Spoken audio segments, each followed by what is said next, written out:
கர்த்தருடைய வார்த்தை இப்படியாக சொல்லுகிறது, பூலோகத்தில் எதை கட்டுகிறீர்களோ அது பரலோகத்தில் கட்டப்படும்.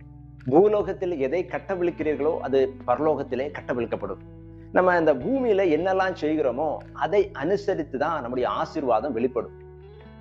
நமக்கு ஒரு ஆசீர்வாதம் வருவதற்கு முன்பாக அது ஆவிக்குரிய மண்டலத்திலிருந்து தான் வரணும். அந்த ஆவிக்குரிய மண்டலத்துல தான் நம்முடைய ஆசீர்வாதங்கள் கற்பந்தரிக்கிறது. அது பூமிக்கு ஒரு குழந்தையை போல நாம் பார்க்கிறோம். எனக்கு பிரியமானவர்களே, நம்முடைய வாழ்க்கையில நம்ம செய்கிற ஒவ்வொரு செயல்களின் நிமித்தமாகத்தான் நம்முடைய ஆசீர்வாதங்களை நம்ம பார்க்க முடியும். கர்த்தருடைய வார்த்தை என்னதெல்லாம் சொல்லுதுன்னு பாருங்க. அது பிரகாரமாக நாம் வாழும் பொழுது மிகப்பெரிய ஆசீர்வாதங்களை நம்ம பார்க்க முடியும். முதலாவது, இந்த பூமியில நம்ம வாழ்கிற வாழ்க்கையை வைத்து பரலோகத்தின் நன்மைகள் வெளிப்படும். நம்ம எதெல்லாம் இந்த பூமியில கட்டுகிறோமோ அது பரலோகத்துல கட்டப்படும். அநேக பேரு சாபமான வார்த்தைகளை பேசிக்கிட்டே இருப்பாங்க, அவிசுவாசமான வார்த்தைகளை பேசிக்கிட்டே இருப்பாங்க.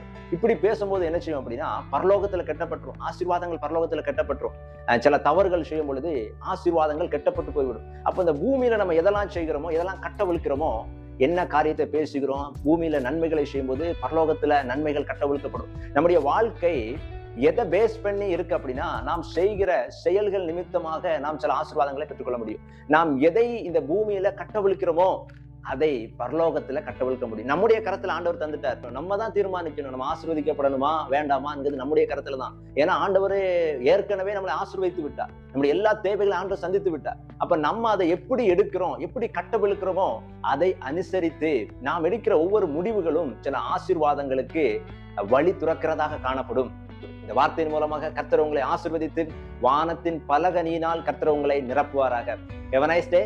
God bless you.